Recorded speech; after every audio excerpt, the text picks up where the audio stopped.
పిల్లలు ఈరోజు మీటింగ్లో ఈ లైవ్ని వీక్షిస్తూ ఈ యవనస్తుల కొడుకులో ఉన్న మీ అందరికీ ప్రభువైన యేసుక్రీస్తు నామములో నా శుభములు. ఎలా ఉన్నారు? లైవ్ ద్వారా స్కూలు, కాలేజీ, అలాగే జాబ్లో కొన్ని పనులు ఇవన్నీ కూడా లైవ్లోనే చేస్తూ, అంటే ఆన్లైన్లో ఫోన్ అన్నా లేకపోతే ల్యాప్టాప్ అన్నా విసిగిపోయే పరిస్థితులు ఇప్పుడు మనకు కనపడుతున్నాయి. ఎందుకంటే ఇంతకుముందు ఎప్పుడో పని మామూలుగా చేసుకుంటూ రోజు స్కూల్కి వెళ్తూ కాలేజీకి వెళ్తూ ఒక హాఫ్ అన్ అవరో 1 అవరో లేకపోతే 1.5 అవరో ఒకసారి ఫోన్ చూడాలని, లేకపోతే ఒకసారి ల్యాప్టాప్ ఓపెన్ చేయాలని ఇలా ఇంట్రెస్ట్ ఉండేది. అయితే ఇప్పుడు పరిస్థితి ఏమైందంటే 8 గంటలు 5 గంటలు కాలేజీకి వెళ్ళేవాళ్ళు, 6 గంటలు ఆఫీసుల్లో ఉన్న వాళ్ళైతే 10 అవర్స్ ఇలాగే ఆ ల్యాప్టాప్ ముందు కూర్చుని ఇంకా అసలు అది చూడాలంటేనే విసుగొచ్చే పరిస్థితుల్లోకి చాలామంది పరిస్థితి వచ్చింది. ఏదేమైనప్పటికీ కూడా మరికొంతకాలం ఇలాంటి ఇబ్బందులు మనం పట్టడం తప్పదు అని అనిపిస్తుంది. ఇప్పటి వరకు జరిగిన రోజులన్నిటితో పోల్చుకుంటే ఇంకా కొన్ని రోజుల తర్వాత పరిస్థితులన్నీ నార్మల్ అయితే మరల యథావిధిగా స్కూళ్ళు, కాలేజీలు ఓపెన్ అవుతాయి. అలాగే ఆఫీసులకు వెళ్ళేవాళ్ళు వెళ్తారు. అలాగే మనం కూడా లైవ్లో కాకుండా ఫిజికల్గానే, అంటే చర్చిలోనే యవనస్తుల కూడికలు జరిగించబడతాయి. మనం అందరం అక్కడ కూడుకుని చక్కగా ముందుకు వెళ్ళొచ్చు.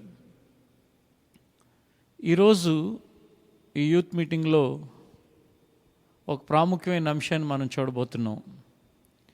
ఆ ప్రాముఖ్యమైన అంశం ఏంటంటే డేస్ ఆర్ ఈవిల్ అని భక్తుడైన పౌలు చెప్తున్నాడు. అంటే దినములు చెడ్డవి అని. వాస్తవంగా మీకు ఈ జనరేషన్లోని మీకు ఈ రోజులకి గత 2 దశాబ్దాల క్రింద ఉన్న రోజులకి తేడా పెద్దగా తెలియదు. కారణం ఏంటంటే మీలో టీనేజర్స్ అనుకోండి, అసలు 2 దశాబ్దాల క్రింద మనుషులు ఎలా ఉండేవాళ్ళు తెలియదు. ఒకవేళ 20 సంవత్సరాలు దాటిన వాళ్ళు ఎవరైనా మీలో ఉన్నప్పటికీ మీకు అప్పటికి ఊహ తెలియదు. కాబట్టి 20 సంవత్సరాల క్రితం పరిస్థితులు ఎలా ఉన్నాయి, ఇప్పుడు ఎలా ఉన్నాయి తెలియదు. కొంచెం ఒక 40 ఇయర్స్ 50 ఇయర్స్ 60 ఇయర్స్ వాళ్ళకి తెలుసు డేస్ అనేవి ఇప్పుడు ఎలా ఉన్నాయని. ఖచ్చితంగా డేస్ ఆర్ ఈవిల్ అని ఆయన చెప్పిన మాట వాస్తవం. అంటే తెలుగులో దినములు చెడ్డవి అని. ఒకసారి మీరు బైబిల్ని తెరిచి ఎఫ్సీలకు రాసిన పత్రికను చూడండి.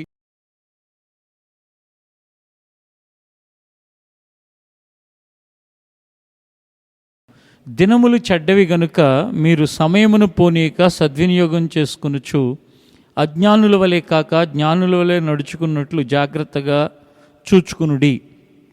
దినములు ఎందుకు చెడ్డవి? ఆర్డర్ ఇవ్వగానే ఇంటికి జొమాటోలోనో స్విగ్గీలోనో అన్నీ వచ్చేస్తున్నాయి కదా, ఎందుకు దినములు చెడ్డవి? ఇంకా దినములు మంచివి అనాలి కదా.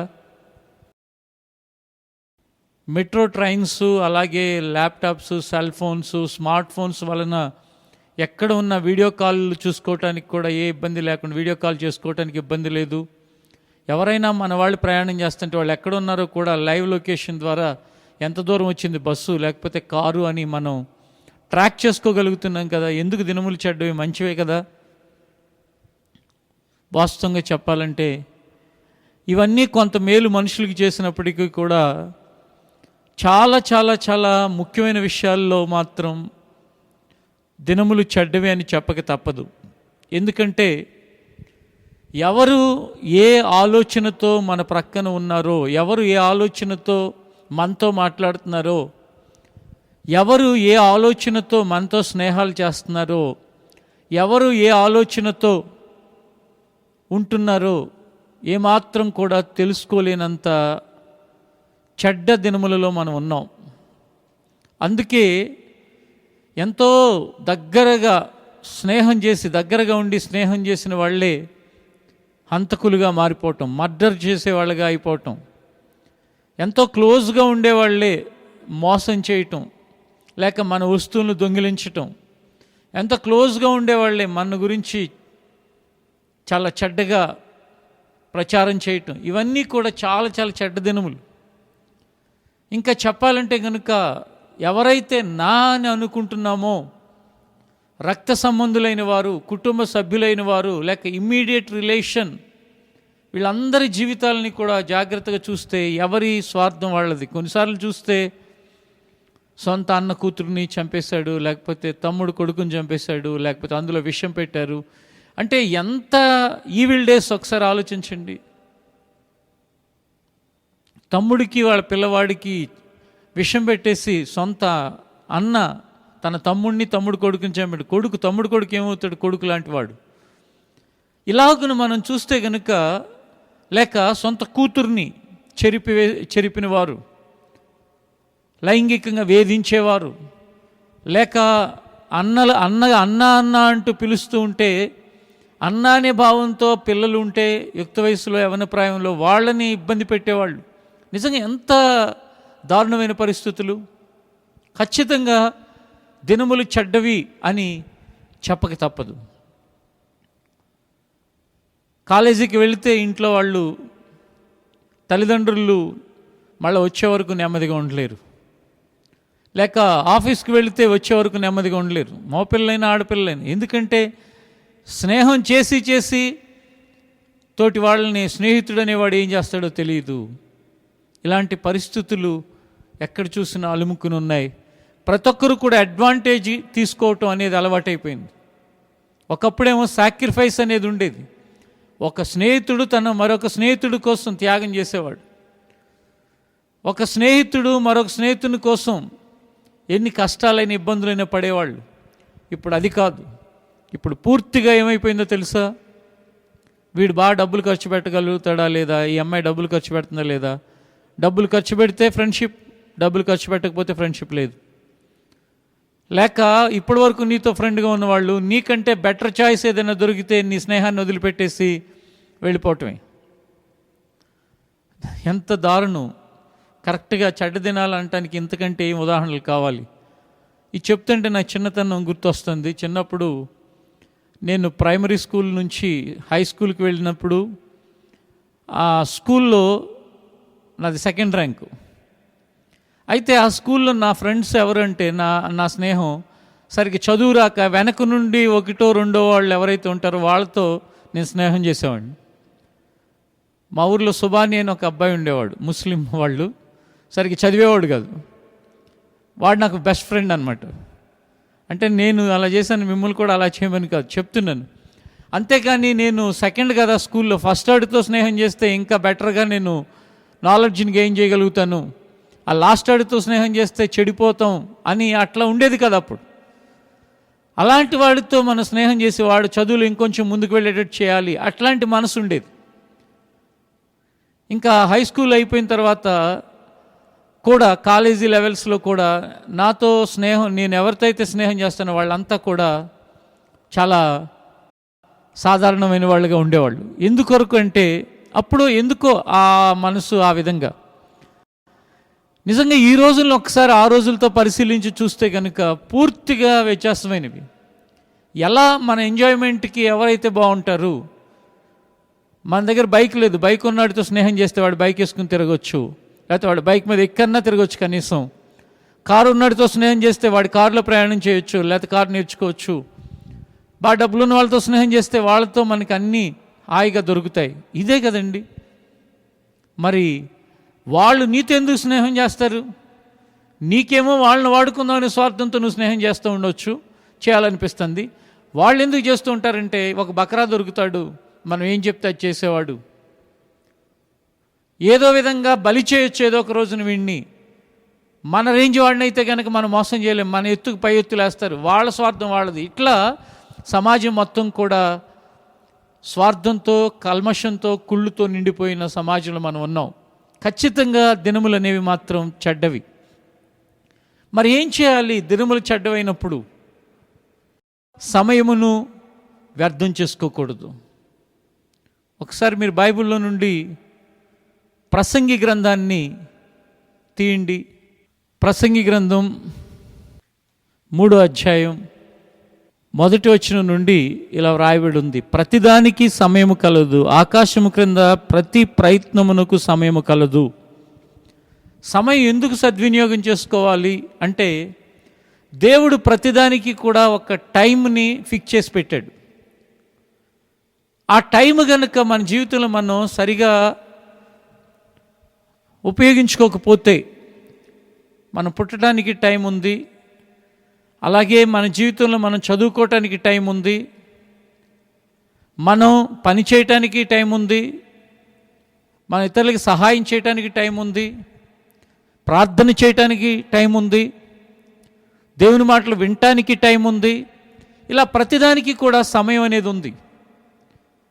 అందుకే దేవుడు ఏం చెప్తున్నాడంటే, సమయమును పోనీయక అంటున్నాడు. దేవుడు దేనికి సమయాన్ని మన జీవితంలో ఇచ్చాడో ఆ టైంని వేస్ట్ చేయకూడదు. ఒకసారి మీరు ఎక్కడ ఉన్నప్పటికీ కూడా మీకు మీరు ప్రశ్న వేసుకోండి, టైంని వేస్ట్ చేస్తున్నారా లేక టైంని ఉపయోగించుకుంటున్నారా? టైం అంటే ఏమాత్రం కూడా మీకు జాగ్రత్త లేకుండా, బాధ్యత లేకుండా ప్రవర్తిస్తున్నారా లేక టైంని చాలా చాలా జాగ్రత్తగా చూసుకుంటున్నారా? చాలామంది సమాజంలో ఈ రోజుల్లో టైంని ఇష్టానుసారంగా వేస్ట్ చేసేవాళ్ళు ఎక్కువ మంది. వాళ్ళు చెప్పాలంటే కనుక ఈ సమయం అంటే గుర్తొస్తుంది, యూట్యూబుల్లో ఫేస్బుక్కుల్లో ఎంతగా వాళ్ళ టైంని వేస్ట్ చేస్తూ ఉంటారంటే చాలా చాలా చాలా చాలా బాధ అనిపిస్తూ ఉంటుంది.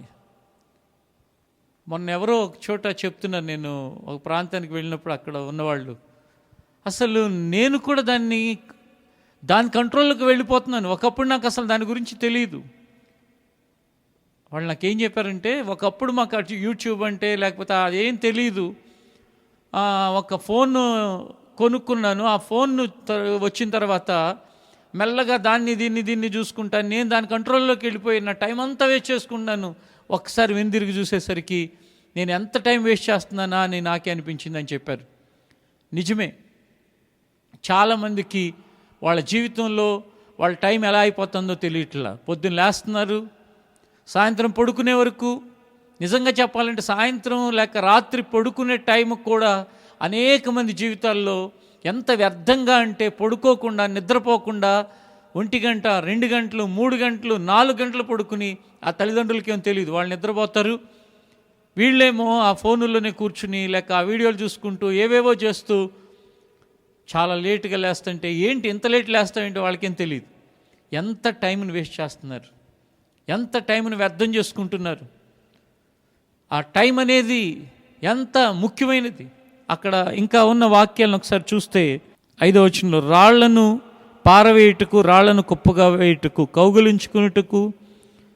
కౌగిలించటం మానుటకు, వెదుకుటకు పోగొట్టుకునుటకు, దాచుకునుటకు పారవేయుటకు, చింపుటకు కట్టుటకు, మౌనముగా ఉండుటకు మాట్లాడుటకు, ప్రేమించుటకు ద్వేషించుటకు, యుద్ధము చేయుటకు సమాధానపడుటకు, కష్టపడిన వారికి తమ కష్టం వల్ల వచ్చిన లాభమేమి? దేవుడు ప్రతి దానికి ఆ సమయాన్ని ఎలా కేటాయించాడో ఒకసారి చూడండి. అన్నిటికీ కూడా ఒక సమయం అనేది ఉంది. కానీ అనేకుల జీవితాల్లో ఇది తెలియకుండా వ్యర్థముగా వారి సమయమును గడుపుతూ చేతులారా తమ జీవితాలని నష్టపరుచుకుంటూ, వారికి ఏమాత్రం కూడా వారి సమయాన్ని ఏ విధంగా గడపాలో తెలియక ఎంత జీవితాలని వ్యర్థం చేసుకుంటున్నారో మనకు ఆశ్చర్యం కలుగుతుంది. ఎందుకనండి మనుషులు ఒక వయసుకు వచ్చిన తర్వాత వాళ్ళ జీవితం అటు ఇటు కాకుండా, వాళ్ళు ఎటు కాకుండా వాళ్ళ జీవితం మిగిలిపోవడానికి కారణం ఏంటో తెలుసా? వాళ్ళ సమయం అంతా కూడా వ్యర్థం చేసుకున్నారు. అదే పౌలు భక్తుడు అంటున్నాడు, ఏమంటున్నాడు తెలుసా? సమయమును పోనీయక సద్వినియోగపరుచుకునొచ్చు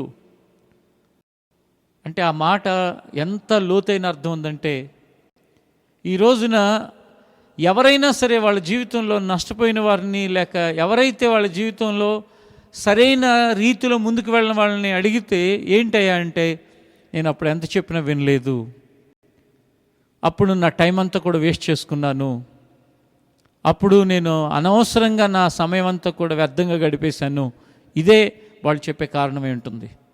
దయచేసి మీలో ఏ ఒక్కరు కూడా, ముఖ్యంగా యవ్వన కాలంలో యుక్త వయసులో ఉన్నారు, ఓకే, ఒకవేళ ఇప్పటికే మీ సమయం కొంత వ్యర్థమైతే అయి ఉండొచ్చు, కొన్ని సంవత్సరాలు వ్యర్థమైతే అయి ఉండొచ్చు. ఇప్పటికైనా దేవుడు మీకు ఇచ్చిన సమయాన్ని సద్వినియోగపరుచుకోవటానికి ఒక నిర్ణయం తీసుకోండి. ప్రతి దానికి సమయం ఉంది అని చెప్పిన దేవుడు నీ జీవితంలో కూడా ఈ సమయం కోసమేనేమో దేవుడు నీతో మాట్లాడి నీ జీవితంలో ఇప్పటి వరకు పోగొట్టుకున్న నీ యొక్క భవిష్యత్తును గురించిన సమస్త దీవెనలు, ఆశీర్వాదాలు, క్షేమము, మేలు మరొకసారి ఇవ్వటానికి దేవుడు నిర్ణయించుకున్నాడు. అందుకేనేమో దేవుడిని జ్ఞాపకం చేస్తున్నాడు, సమయాన్ని సద్వినియోగపరుచుకోమని. నువ్వు లేచి సిద్ధపడు. ప్రభా, నేను నిర్లక్ష్యంగా ఉన్నాను, అశ్రద్ధగా ఉన్నాను, సోమరితనంగా ఉన్నాను, చాలా నా జీవితంలో నిర్లిప్తంగా ఉన్నాను. నిర్లిప్తం అంటే ఏంటంటే నాకేం రాదు, నేనేం చేయలేను, నేను ఇంతేలే, నాకేం వచ్చు, లేకపోతే నాకెవరున్నారు, ఇలాంటివి.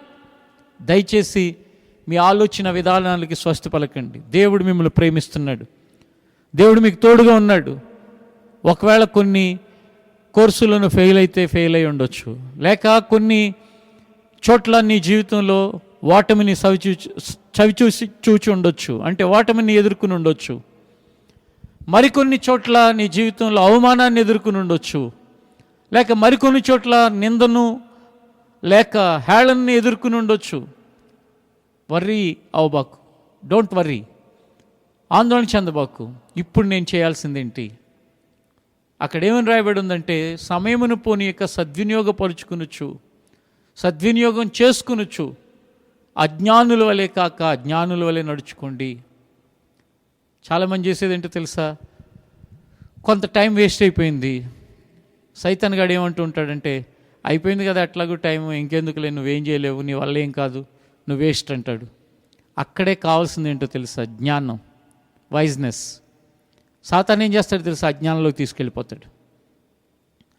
దొంగతనం చేస్తాడు ఒక వ్యక్తి, జైలుకి వెళ్తాడు. వెళ్ళిన తర్వాత నిజంగా చెప్పాలంటే కనుక తన దొంగతనాన్ని బట్టి అతను జైలుకి వెళ్ళి ఉండొచ్చు. అక్కడికి వెళ్ళి, అయ్యో ఒక దొంగతనం చేశాను, దొరికిపోయాను, నన్ను జైల్లో వేశారు, ఇక మిగిలిన జీవితం నేను యథార్థంగా జీవించి నా జీవితానికి ఒక మంచి బాట వేసుకోవాలి, ఒక చక్కటి ట్రాక్లో నేను నడవాలనుకోకుండా ఎట్లాగో దొంగనయ్యాను, అందరూ దొంగ అంటున్నారు, ఇంకా నన్ను ఏమంటారని ఇంకా పెద్ద దొంగతనాలు చేయడానికి అలవాటు పడతాడు.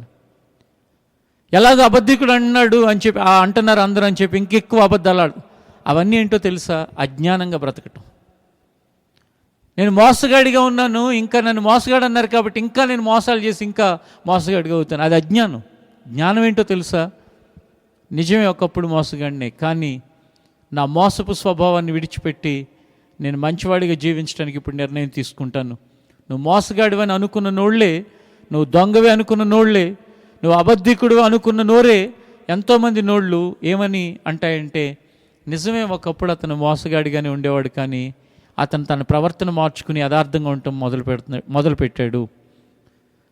ఎందుకో ఒకప్పుడు దొంగే, కానీ ఎక్కడే వస్తువులు ఉంటే అవన్నీ తీసేసేవాడు, కానీ అతను దొంగతనాన్ని మానివేసి చక్కగా తన జీవితాన్ని జీవిస్తున్నాడు. ఒకప్పుడు అన్ని అబద్ధాలే చెప్పేవాడు, కానీ అతను అబద్ధాలను విడిచిపెట్టి ఇప్పుడు చక్కగా ఉన్నది ఉన్నట్లుగా మాట్లాడుతున్నాడు. ఇది మన జీవితంలో కావలసిన సాక్ష్యం. ఇది ఎవరు చేస్తారు అంటే, నువ్వు గనుక అజ్ఞాని వలే కాక జ్ఞానంగా నడుచుకునేవాడు అయితే నువ్వు అలా చేస్తావు. చాలామంది జీవితాల్లో జ్ఞానులుగా ఉండకుండా అజ్ఞానంగా బ్రతుకుతున్నారు. పౌలు భక్తుడు అంటున్నాడు, సమయమును సద్వినియోగపరుచుకునొచ్చు,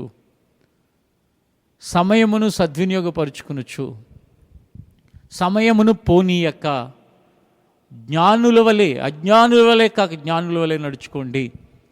మనం ఈ సందర్భంలో ఎస్తేరు గ్రంథంలో నుంచి ఒక వాక్యాన్ని చూద్దాం. చూడండి, బైబిల్లో నుండి ఎస్తేరు గ్రంథం 4వ అధ్యాయం 14వ వచనాన్ని చదువుకుందాం. నీవు ఈ సమయముందు ఏమియూ మాట్లాడక మౌనముగా ఉన్న ఎడల యూదులకు సహాయము విడుదలయు మరి ఒక దిక్కు నుండి వచ్చును, కానీ నీవును నీ తండ్రి ఇంటి వారును నశించుదురు. నీవు ఈ సమయమును బట్టి రాజ్యమునకు వచ్చితివేమో ఆలోచించుకునమని చెప్పమనెను. ఇది ఈ 4:14 రాయబడిన మాట ఏంటంటే, ఎస్తేరు అనే గ్రంథంలో మనం ఈ మాటలు ఎవరి గురించి చెప్పబడుతున్నాయంటే, ఎస్తేరు అనే ఒక రాణి ఉంది ఎస్తేరు గ్రంథంలో. రాణిగా ఒక నూతనమైన రాణి కొరకు రాజు చూచినప్పుడు ఎస్తేరు రాణిగా సెలెక్ట్ అయింది.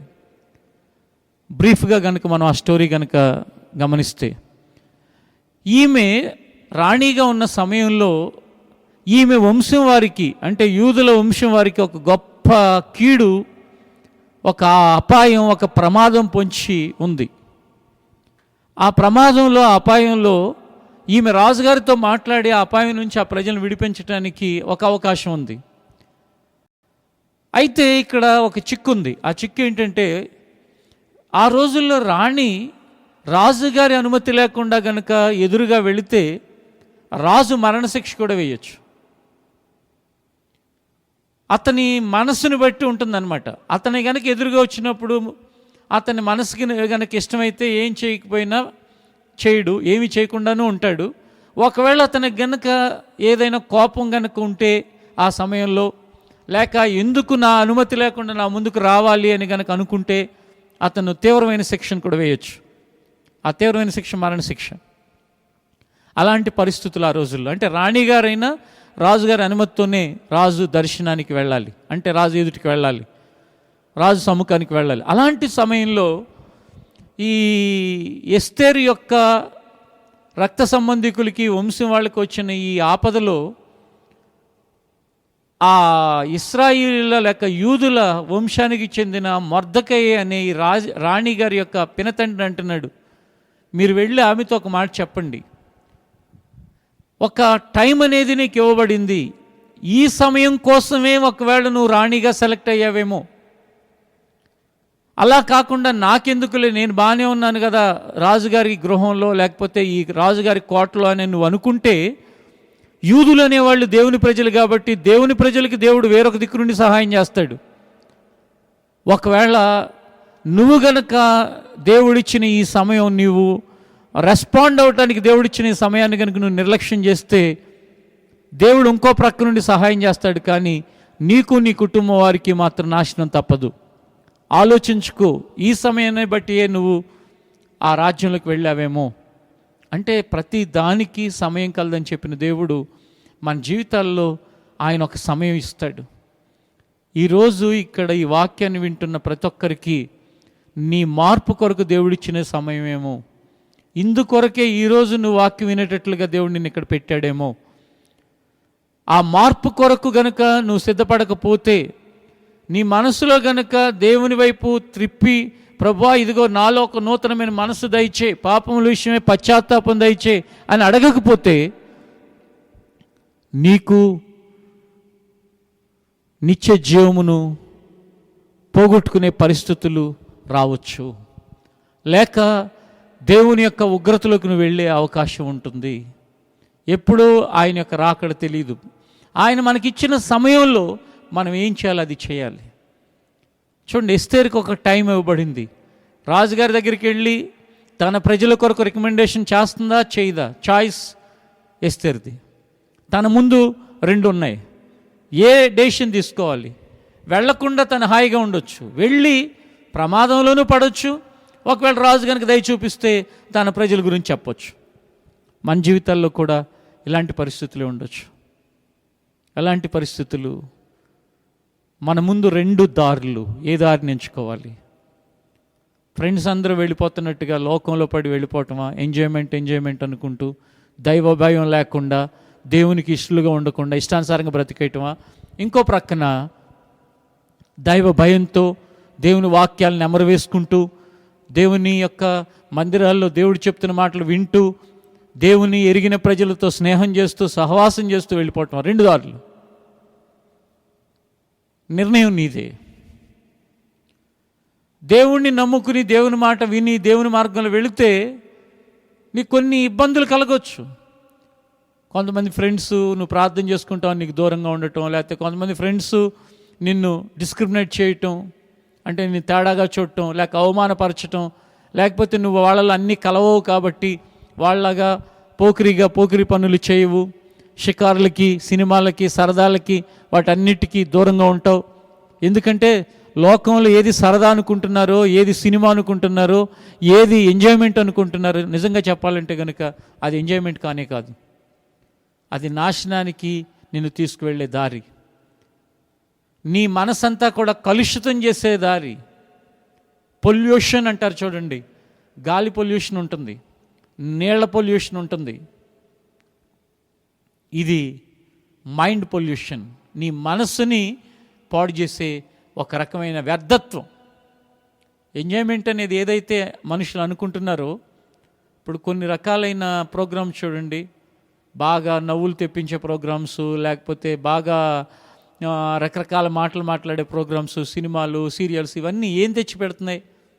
రకరకాల ఫ్యాషన్ని, శరీరాన్ని మనుషులందరి ఎదుట కూడా సగం సగం వస్త్రాలు వేసుకుని అక్కడ ఎక్స్పోజ్ చేయటాన్ని, రకరకాలైన వాటిని ఇవన్నీ ప్రమోట్ చేస్తున్నాయా? వాటిలో నుంచి ఏమొస్తాయండి ఆలోచనలు? ఆ శరీరంలో ఉన్న అనేక రకాలైన అవయవాలను చూసినప్పుడు మనుషుల యొక్క ఆలోచనలను చెడిపోయి పాడైపోయి, అయ్యో నా చెల్లి అనే ఆలోచనని పోగొట్టుకుని, లేక నా తల్లి అనే ఆలోచన ప్రక్కన పెట్టి మనసంతా కూడా కలుషితమైపోయి, అంతా పొల్యూట్ అయిపోయి, చెడిపోయి మనుషులు ఈ రోజున ఎంత చెడ్డగా ప్రవర్తిస్తున్నారు ఒక్కసారి హృదయములు పరిశీలించే దేవునికి మాత్రమే తెలుసు. ఎవరి హృదయం వారికి తెలుసు కాబట్టి వారి హృదయాన్ని ఒక్కసారి పరిశీలించుకుంటే ఎంత చెడ్డగా నేను ప్రవర్తిస్తున్నాను, ఎంతగా చెడ్డగా ఆలోచిస్తున్నాను, ఎంత అపవిత్రమైన ఆలోచనలు, ఎంత అసహ్యమైన ఆలోచనలు నాలో ఇంకొంతమంది కనిపిస్తుంది. నేను ఎందుకు అలా నా వస్త్రాలను ధరించాలి? ఆ వస్త్రాలను బట్టే కదా వాళ్ళు అలాంటి ఆలోచనలకు వెళ్ళేది. లేక నేను ఎందుకు అలాంటి మాటలు మాట్లాడాలి? కొంతమంది రెండు అర్థాలు వచ్చే మాటలు, చాలా చాలా చాలా చీకటి సంబంధమైన జీవితాలు. ఇవన్నిటికీ కారణం ఏంటో తెలుసా? నీకు ఇవ్వబడిన అవకాశంలో నీ అవకాశం దేవుని మాట విని, దేవుని మార్గంలో నడిచి, దేవునికి ఇష్టడుగా ఇష్టాలుగా ఉండటమా, లేక మనుషుల స్నేహాలతో స్కూల్లో, కాలేజీలో, లేక పనిచేసే స్థలంలో ఇరుగు పొరుగు వారితో, లేక కాలనీ వాళ్ళతో కలిసి ఇష్టానుసారంగా బ్రతకటమా? ఎస్తేరు ముందుకు రెండు వచ్చినాయి. రాజుగారితో కలిసి హాయిగా ఎంజాయ్ చేయటమా, లేక రాజుగారి దగ్గరికి పిలవకపోయినా వెళ్ళి ప్రమాదంలో పడి, ఒకవేళ ఆ ప్రమాదం కనుక తన మీదకి వస్తే ఆ ప్రమాదాన్ని ఎదుర్కొని తన ప్రజల కోసం ఏదో చేయాలనే ఆలోచన. అప్పుడు ఆ మొర్దెకై అంటున్నాడు, ఆలోచించుకో, నీకు ఇవ్వబడిన ఈ సమయంలో కనుక నువ్వు సరిగా కనుక నిర్ణయం తీసుకోకపోతే తర్వాత నీవు నీ కుటుంబమే నశించిపోతారు. అప్పుడు ఎస్తేరు ఏం చేస్తుందో తెలుసా? ప్రజల కోసం నేను రాజుగారి ఎదుటికే వెళ్ళాలనుకుంది, కానీ రాజుగారితో కలిసి హాయిగా ఎంజాయ్ చేయాలి. వీళ్ళు ఎట్లా పోతే పోయారులే, వాళ్ళు బ్రతికితే బ్రతికారు, చచ్చిపోతే చచ్చిపోయారు, ఉంటే ఉన్నారు, లేకపోతే లేకపోయారు అనుకోలే. ఆ దేశంలో ఉన్న యూదుల కోసం తను ధైర్యం చేసి రాజుగారి ఎదుటికి అనుమతి లేకపోయినా కూడా వెళ్ళింది. అందుకే ఈ సమయమును బట్టే ఆ రాజ్యమునకు పంపించబడ్డావేమో, ఆ కోటలోనికి నువ్వు పంపించబడ్డావేమో అంటున్నాడు మొర్దెకై. ఈరోజు కూడా ఈ సమయం కోసమే దేవుడు నిన్ను నీ తల్లిదండ్రుల నుండి, నీ తల్లిదండ్రులు ఈ దేవుణ్ణి ఎరిగిన తల్లిదండ్రుల కుటుంబంలో నువ్వు పుట్టేటట్లుగా, లేక దేవుని మందిరానికి వెళ్ళే కుటుంబంలో నువ్వు పుట్టేటట్లుగా, లేక దేవుని మాటలు వినే కుటుంబంలో నువ్వు ఉండేటట్లుగా ఈ సమయం కోసం దేవుడు ఉంచాడేమో ఆలోచించు. ఈ సమయం ఏ సమయం అంటే నువ్వు నిర్ణయం తీసుకోవాల్సిన సమయం. ఈ సమయం ఏ సమయం అంటే నీ జీవితాన్ని దేవునికి ఇష్టడుగా నీ జీవితాన్ని ముందుకు తీసుకువెళ్ళే సమయం.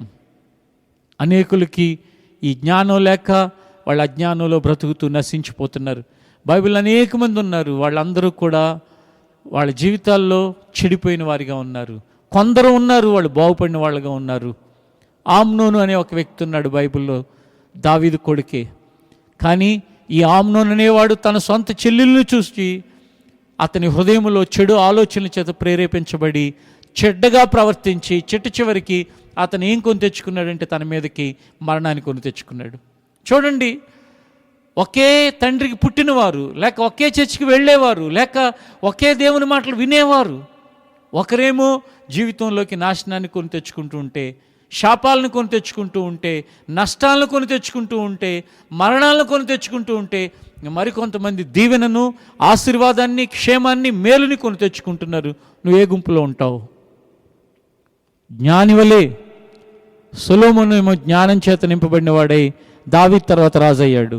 ఈ ఆమ్నోన్ అనేవాడేమో దావీదు కొడుకే, కానీ ఈ యొక్క కామాతృతో కూడిన ఆలోచనలతో తన చెల్లిని చెరిపి మరణశిక్షకు గురయ్యాడు. ఎంత దారుణం! జ్ఞానముతో ప్రవర్తించిన వాడొకడు, అజ్ఞానముతో ప్రవర్తించిన వాడొకడు. సమయాన్ని సద్వినియోగపరుచుకున్న వాడొకడు, సమయాన్ని వ్యర్థం చేసుకున్న వాడొకడు. కాబట్టి దినములు చెడ్డవని గ్రహించుతున్న నీవు ఈ యవనస్తుల కూడికలో జ్ఞాని వలె ఉంటావా, అజ్ఞాని వలె ఉంటావా? సమయాన్ని ఉపయోగించుకుంటావా, సమయాన్ని పోగొట్టుకుంటావా? మీలో ఎంతమంది సమయాన్ని సరిగా మీ జీవితాల్లో ఉపయోగించుకుంటున్నారు? సద్వినియోగం అంటే ఏంటంటే సమయాన్ని సరిగా ఉపయోగించుకోవటం. అనేకులు తమ జీవితంలో ఈ రోజుల్లో ముఖ్యంగా చూస్తుంటే ఒక ఫిజికల్ ఫిట్నెస్ కూడా లేకుండా వాళ్ళకి ఇవ్వబడిన సమయంలో కనీసం ఏదో ఒక ఎక్సర్సైజ్ చేసో లేకపోతే ఏదో విధంగానో కొంచెం తినే ఆహారంలో ఒక కంట్రోల్ పెట్టుకుని క్రమాన్ని పెట్టుకుని కాకుండా చిన్న చిన్న వయసుల్లోనే ఒబేసిటీ వచ్చేసి ఎంత బాధాకరమైన విషయం అంటే స్కూల్లో అందరూ నవ్వితే నవ్వుకోండి అనుకున్నట్టుగా దారిని వెళ్ళిపోతున్నారు. కాలేజీలో నవ్వినా పట్టించుకోవట్లేదు. కనీసం తల్లిదండ్రులు ఎట్లాగూ చెప్పట్లేదు. చర్చిలో ఎన్నిసార్లు చెప్పబడుతున్నాయి, ఎన్ని రకాలుగా చెప్పబడుతున్నాయి. అయినా సరే మార్పు లేకుండా యవనస్తులైన వారు ముందుకు వెళ్ళటం. మీ జీవితంలో చేతులారా మీరే మీ నష్టాన్ని కొని తెచ్చుకోవటం, లేక మీ కీడును కొని తెచ్చుకోవటం, మీరు ఇబ్బందులు పాలవటాన్ని కొని తెచ్చుకోవటం, ఇదంతా ప్రమాదకరమైనది. కాబట్టి సమయాన్ని సద్వినియోగపరచుకోండి. ఒక డే ఉందంటే నిజంగా ఆరోగ్యం లేకపోతే నువ్వెంత చదువుకున్నా, నీకెన్నున్నా, నీకేదున్నా ఉపయోగం ఏముంది? ఆరోగ్యం సరిగా ఉండాలంటే కనుక ఒక సరైన క్రమం ఉండాలి. తినే ఆహారానికి ఒక క్రమం ఉండాలి, లేక కాలకృత్యాలు తీర్చుకునేదానికి ఒక క్రమం ఉండాలి. వీటన్నిటికీ కూడా ఒక టైం ఉండాలి. కొంతమంది జీవితంలో అది లేదు. ఎంత వేదనకరమైన విషయం! రెండు ప్రాముఖ్యమైన విషయాలు ఈరోజు మీ హృదయాల్లోకి లోతుగా నాటబడాలని వెళ్ళాలని కోరుకుంటున్నాను. ఒకటి, మీ టైం మేనేజ్మెంట్. సమయాన్ని సద్వినియోగపరుచుకుంటున్నావా, సమయాన్ని వ్యర్థం చేసుకుంటున్నావా? సమయాన్ని సద్వినియోగం చేసుకుంటాం అంటే ఏంటంటే నేను స్కూల్కి వెళ్తున్నానుగా, కాలేజీకి వెళ్ళిన అంటే ఇప్పుడంటే లేవు, కానీ వెళుతున్నానుగా, లేకపోతే ఆన్లైన్ క్లాస్ చూస్తున్నానుగా, ఇదే కాదు. కరెక్ట్గా దేవుడు నీకు ఇచ్చిన ఈ సమయం నీ ఫిజికల్ ఫిట్నెస్ కోసం, అలాగే నీ చదువు కోసం, నీ తల్లిదండ్రులకి సహాయపడటం కోసం, అలాగే ప్రార్థన చేసుకోవటం కోసం, వాక్యాన్ని ధ్యానించటం కోసం, ఇతరులకి సహాయం చేయటం కోసం. ఎన్ని విషయాలు ఉన్నాయి రోజులో? ఎన్ని విషయాలు ఉన్నాయి? ఒకటి, ప్రతిదినం కూడా నీ దినచర్య సరిగా ఉండాలి. తినే ఆహారం తింటే ఆ శరీరం అలాగే ఉండదు కదా. మలం మూత్ర విసర్జన అది సరిగ్గా, ఆ సిస్టమ్ ఒకటి సరిగ్గా ఉండాలి. నెక్స్ట్, చదువు. లోక సంబంధమైన విషయాలు ఇవి. చదువు లేక ఉద్యోగం, అలాగే నీ తల్లిదండ్రులకి వాళ్ళు చెప్పిన పనులు చేస్తూ వాళ్ళ మాట వినటం. ఇంకా ఆత్మ సంబంధమైన విషయాల దగ్గరికి వచ్చేసరికి బైబిల్ చదవటం, లేకపోతే బైబిల్లో చెప్పిన వాక్యాలు శ్రద్ధగా వినటం, ప్రార్థన చేసుకోవటం, కొంత సమయం దేవునికి ఇచ్చి ప్రార్థన చేసుకోవటం. మూడవది, నీ పని కాకపోయినప్పటికీ కూడా, నిన్నెవరు అడగకపోయినప్పటికీ కూడా నీ వల్ల అయినంత మటుకు ఇతరులకు సహాయపడటం. ఇవి ఇహ సంబంధమైనవి, పర సంబంధమైనవి, శరీర సంబంధమైనవి, ఆత్మ సంబంధమైనవి. ఆ పనుల చేత నీ యొక్క సమయం అంతా కూడా నీవు ప్లానుడ్గా ఉంటున్నావా? ఇది చాలా ముఖ్యమైనది, మొదటిది. రెండవది, జ్ఞానంతో ఉంటున్నావా, అజ్ఞానంతో ఉంటున్నావా?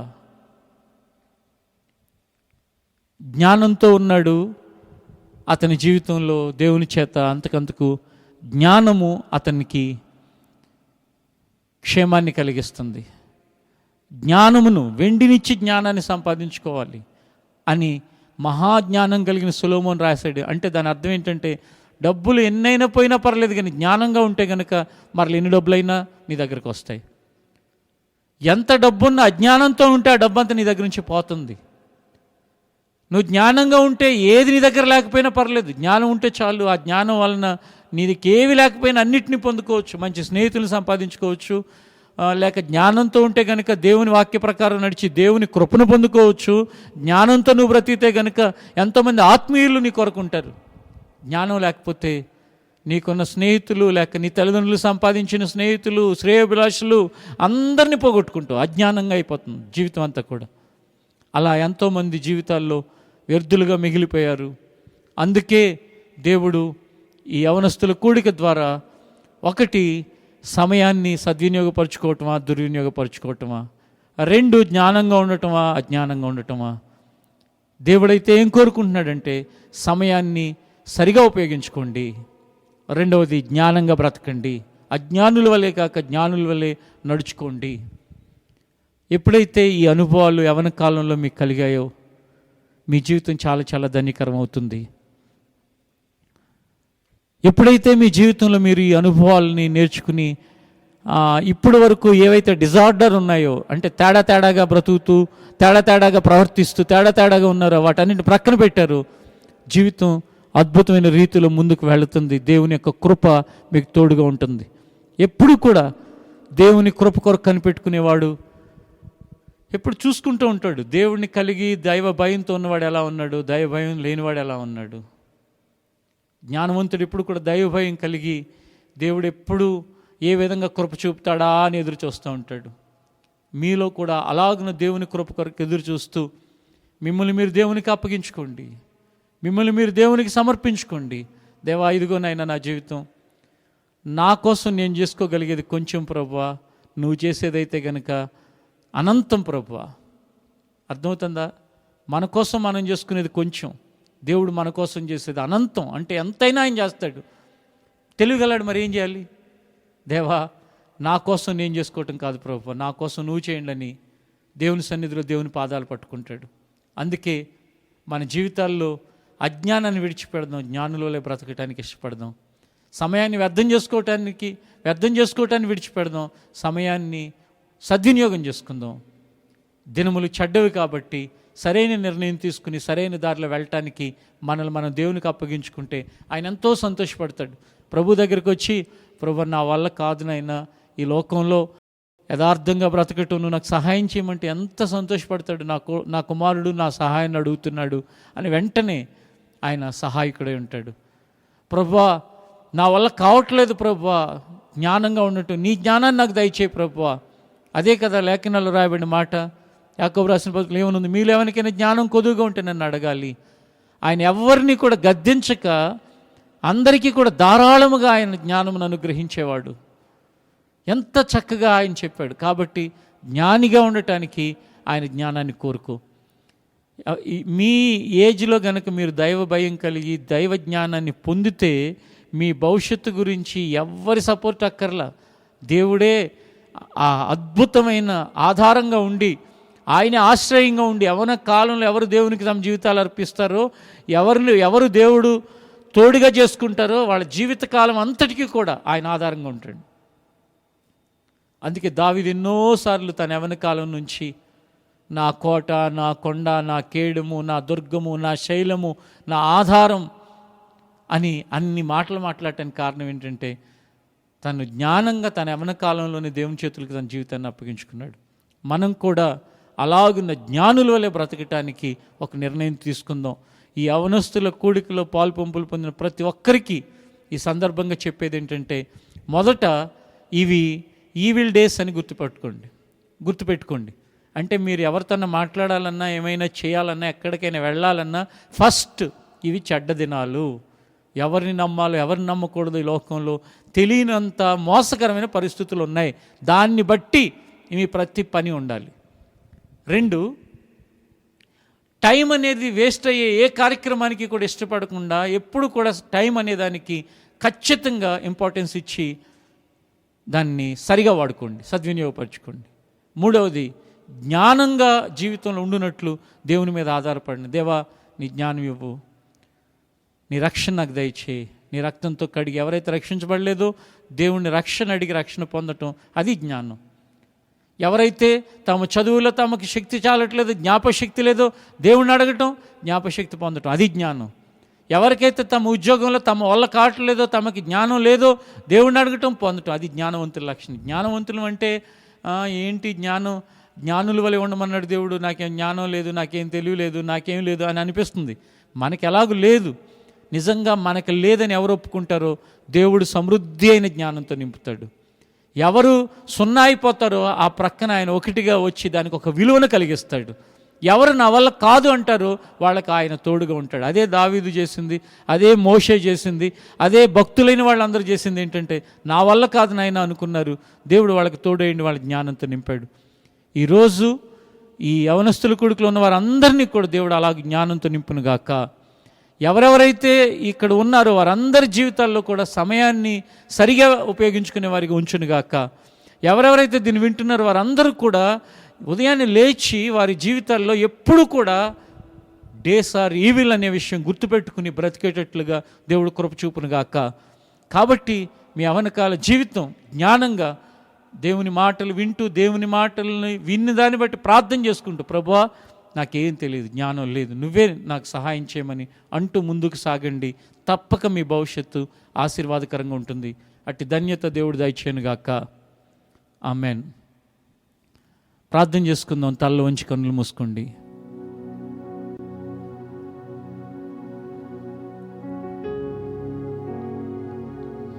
ఒక మాట చెప్పండి దేవునితో, ప్రభువా నిజంగా దినములు చెడ్డవి నాయనా, చాలాసార్లు ఇవి ఎంత చెడ్డ దినాలు మాకు గ్రహింపు లేకుండానే బ్రతికేస్తున్నాం. క్షమించు తండ్రి. ఇకనైనా ప్రతిరోజు కూడా డేస్ ఆర్ ఈవిల్ అని జ్ఞాపకం ఉంచుకుని మా ప్రతి అడుగు వేయటానికి సహాయం చేయండి. దారిలో అపాయకరమైన మొలుపు అని బోర్డు పెడితే అమ్మో జాగ్రత్తగా వెళ్ళాలని మేము కొంచెం అలర్ట్ అవుతాం. అలాగే చెడ్డ దినాలు అని మేము గుర్తుపెట్టుకుని కనుక జీవిస్తే చాలా జాగ్రత్తగా ఉంటాం ప్రభువా. అలాంటి జాగ్రత్త యవనస్తులకు దయచేయండి. రెండోదిగా వారి సమయాలు వ్యర్థం చేసుకోకుండా నాయన సరిగ్గా ఉపయోగించుకునే వారిగా చేయండి తండ్రి. ఎట్టి పరిస్థితుల్లోనూ వారి సమయములను చెడ్డవాటి కొరకు, అనగా ఈ సోషల్ మీడియాలో కానీ, అపవిత్రమైన ఆలోచనలో కానీ, అపవిత్రమైన వీడియోలు చూచుట్లో కానీ, బొమ్మలు చూచుట్లో కానీ, ఫోటోలు చూసుట్లో కానీ వ్యర్థం చేసుకోకుండా సహాయం చేయండి నాయన. అపవిత్రమైన మాటలు మాట్లాడట్లో వ్యర్థం చేసుకోకుండా సహాయం చేయండి నాయన. లేక అపహాస్యకులు కూర్చుండే చోటును కూర్చుండవద్దు అన్నావు తండ్రి. అలాంటి ప్రోగ్రామ్స్ మధ్యలో కూర్చుని అలాంటి వాళ్ళతో కాలక్షేపం చేసే పనిని ఏ ఒక్కరు కూడా చేయకుండా వారిని కాపాడు నాయన. మీ చేతులకు అర్పిస్తున్నాను. ఎవ్వరూ కూడా మా పరిచర్యలో ఈ యవనస్తులుగా ఉన్న వారిలో ఎవ్వరూ కూడా ప్రభువా వారి టైంని వేస్ట్ చేసుకోకూడదు నాయన. మూడవదిగా ప్రభువా ఎవరి జీవితంలో కూడా నేను అజ్ఞానులుగా బ్రతకూడదని ప్రార్థిస్తున్నాను. నీ జ్ఞానం వారికి దయచేయండి ప్రభువా. నీ జ్ఞానమును వారి కొరకు, వారి పక్షంగా నేను ప్రార్థిస్తున్నాను. వారికి జ్ఞానమును ప్రసాదించండి. జ్ఞానవంతులుగా బ్రతికే శక్తిని దయచేయండి. మారు మనసు పొందుటకు వారికి జ్ఞానం కావాలి. రక్షించబడటానికి నీ వాక్య జ్ఞానం కావాలి. ఈ లోకంలో పాపంలో నుండి, అపవిత్రతలో నుండి వేరుగా బ్రతకడానికి నీ జ్ఞానం కావాలి. ఆ జ్ఞానంతో నింపి నడిపించండి నాయన. అంతవరకు విశ్వాసంలో నిలిపి ఉంచండి. అంతవరకు నీ మార్గం నడుచుకునే వారిగా ఉంచండి. ఎవ్వరు మారు మనసు లేని వారు ఒక్కరు కూడా ఉండకూడదు నాయన. రక్షణ లేని వారు ఒక్కరు కూడా మిగలకూడదు ప్రభువా. నీ రాజ్యం కొరకు సిద్ధపడని వారు ఒక్కరు కూడా ఉండకూడదు నాయన. కాబట్టి అటు జ్ఞానమును ప్రసాదించి నడిపించండి. యవనస్తులందరినీ పరిచర్యలో క్షేమంగా భద్రంగా ఉంచండి. వారి ఎగ్జామ్స్లో తోడుగా ఉండండి నాయన. వారి చదువుల్లో ప్రత్యేకమైన జ్ఞానమును ప్రసాదించండి తండ్రి. వారి ఉద్యోగాల కొరకు చేసే ప్రయత్నాలను సఫలపరచండి ప్రభువా. అంత మాత్రమే కాకుండా యవన కాలం దాటిన తర్వాత వివాహాల కొరకు ప్రయత్నాలను సఫలపరచండి. ఏది తక్కువ కాకుండా చేసి మీ నామానికి మహిమ కలుగు చేసుకోమని యేసు నామములో అడుగుచున్నాను తండ్రి. ఆమెన్. God bless you.